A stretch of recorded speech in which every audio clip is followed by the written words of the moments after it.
ದೋಟಿಹಾಳ ಶ್ರೀ ಅವಧೂತ ಮುನಿ ಶ್ರೀ ಶುಕಮುನಿ ದೇವಸ್ಥಾನದ ಸನ್ನಿಧಾನದಲ್ಲಿ ರಥೋತ್ಸವಕ್ಕೆ ಅಸಂಖ್ಯಾತ ಸಂಖ್ಯೆಯಲ್ಲಿ ಭಕ್ತರು ನೆರೆದಿದ್ದರು.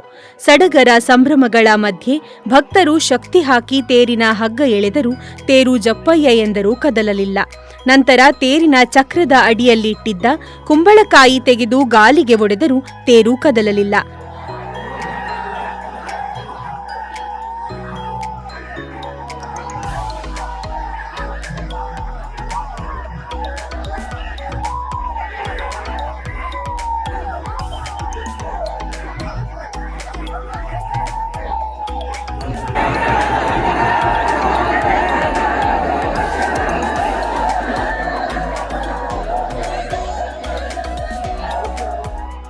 ಈ ವೇಳೆ ಭಕ್ತರು ಅವಧೂತ ಶುಕಮುನಿಗೆ ಮೊರೆಯಿಟ್ಟು ಜೈಕಾರ ಹಾಕಿ ದೈವಬಲದೊಂದಿಗೆ ಎಳೆದಾಗ ತೇರು ಪಾದಗಟ್ಟೆಯವರೆಗೆ ತಲುಪಿ ಮೂಲಸ್ಥಳಕ್ಕೆ ವಾಪಸ್ಸಾಯಿತು.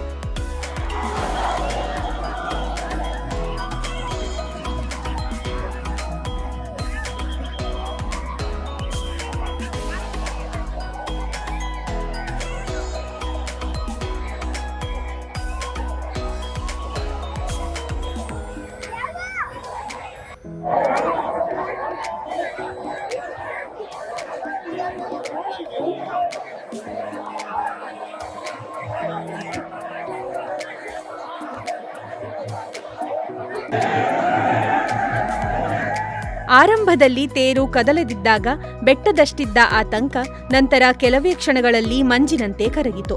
ಭಕ್ತರು ಸಂಭ್ರಮದಿಂದ ಜಾತ್ರೆ ಆಚರಿಸಿದರು.